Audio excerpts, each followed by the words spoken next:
The 1910s, aka the start of American modernization in the 1900s. The events of the decade is what makes America a serious player in the world stage. But before we get to any of that, let's talk about mainland America. American values evolved during this time. The suffrage movement was entering its final stages 72 years after the First Seneca Falls Conference, the 19th Amendment being ratified early 1920, giving women the right to vote. Alongside the temperance movement, which was able to enact prohibition in 1920, unions also came into the limelight in front of horrible events such as the Triangle Shirtwaist Factory fire in 1911, the deadliest industrial disaster in history of New York and one of the deadliest in U.S. history. The 146 deaths, 70 and 71 injuries, it happened due to the lack of safety regulations and the fact that the factory owner locked many of the workers in during the fire. It's 1915, there's no TV, internet, or advanced electronics, and the home radio wouldn't be common in homes until the 1920s. Your only choice in entertainment is either your kid brother playing the piano, or going outside and play baseball by yourself, as the pitcher and batter. Since your dad's probably working, your brother is playing said piano, and your mom is either cooking or protesting for women's suffrage. Thankfully, theaters were popping up everywhere, and only cost a nickel, worth $12 now due to inflation. Silent movies were growing in popularity, and they've ranged from comedies such as Charlie Chaplin's A Dog's Life and The Immigrant to large-scale epics like D.W. Griffith's Intolerance, a large-scale epic which pioneered many modern film techniques. This film consists of 4 distinct but parallel stories, intercut with increasing frequency as the film builds to a climax that demonstrates humankind's persistent intolerance throughout the ages. The timeline covers approximately 2,500 years. It's a really good film, a definite recommendation. Since the film entered the public domain, it's available to watch on about any video streaming site you can think of for free. If you do watch it and enjoy what you see, the director also made The Birth of a Nation. Music at the time included Moonlight Bay by the American Quartet, Peerless Quartet, Let Me Call You Sweetheart, and I'm in Love with You by Henry Burr. Now let's get to some of the more interesting stuff. Henry Ford introduced the assembly line on December 1st, 1913. The creation of the assembly line brought upon increased productivity in most industrial fields, from automobiles, consumer goods, and not-so-consumer products. The assembly line also made everything a lot cheaper, a sort of double-edged sword, as employers paid their employees less but also made goods out of the assembly line cheaper. The decade also saw the completion of the Panama Canal, which allowed the U.S. to move their Navy and trading vessels between the Pacific and Atlantic Ocean. Personal income tax was ratified on February 3rd, 1913. The Federal Trade Commission was organized following the Federal Trade Commission Act in 1914. Its principal mission is the promotion of consumer protection and the elimination of and prevention of regulators perceive to be anti-competitive business practices. One of its roles is to enforce antitrust laws. The 1910s was perfect in Europe. Everyone was happy and ecstatic over how great everything is. Archduke Franz Ferdinand of Austria traveled to Sarajevo in June 1914 to inspect the Imperial Armed Forces and to tell them what a great job they were doing. On the way, a Serbian nationalist threw a bomb of roses at the Archduke. Panic over this lovely offering of roses ensued. The Archduke's driver immediately changed his route.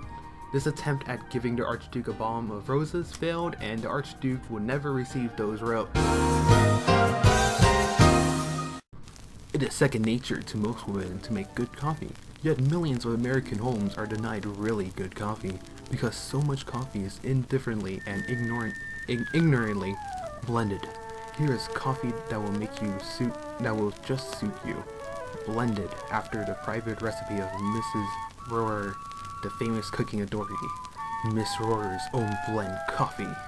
It comes to you with all its full, newly roasted flavor in our patented triple seal package. Order Miss Rohrer's coffee at your grocer today. If it isn't the best you ever tasted, he is authorized to give you your money back.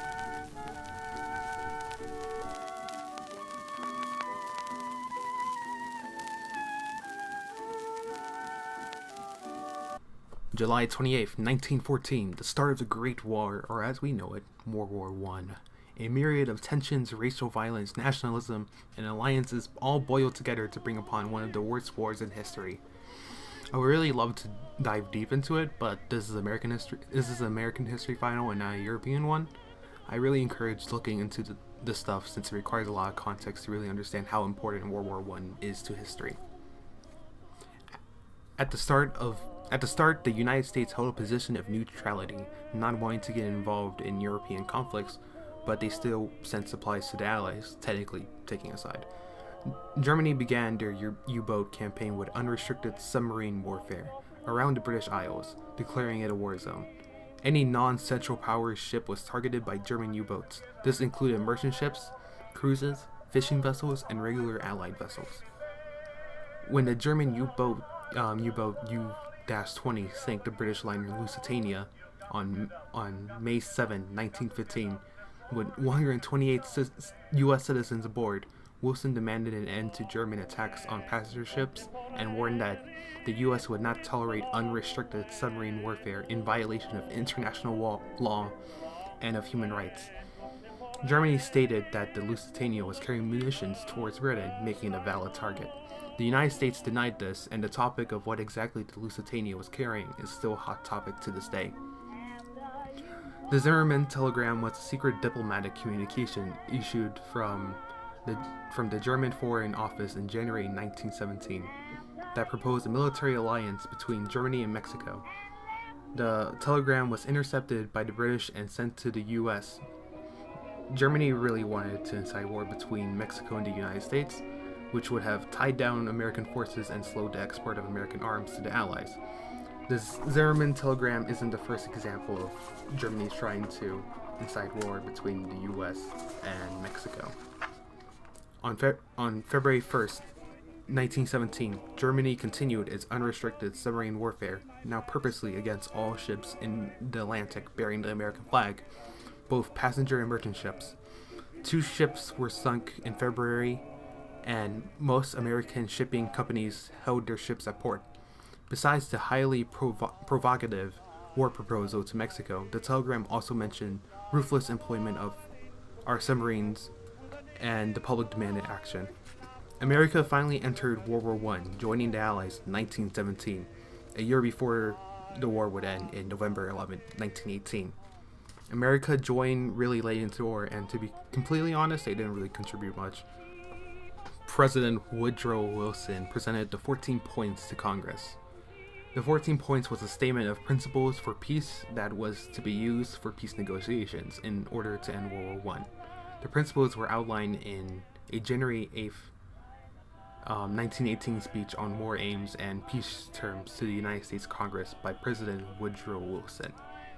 The 14 points included open diplomacy, freedom of the seas, removal of economic barriers, reduction of armaments, adjustment of colonial claims, conquered territories in Russia, preservation of Belgian sovereignty, restoration of French territory, redrawing of Italian frontiers, division of Austria-Hungary, redrawing of the Balkan boundaries, limitations on Turkey, establishment of independent Poland, and association of nations. Once the war ended and the Allies gathered to write the Treaty of Versailles, all of Wilson's points were rejected other than the Association of Nations, which led to the creation of the League of Nations, basically a proto-United Nations.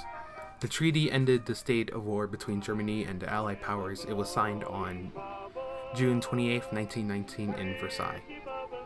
A lot of blame for World War II can be placed upon the failure of the Treaty of Versailles to rebuild Europe and to instead punish Germany for the war, similar to the end of the Civil War and the Union deciding to punish the South instead of rebuilding it like how Lincoln envisioned it.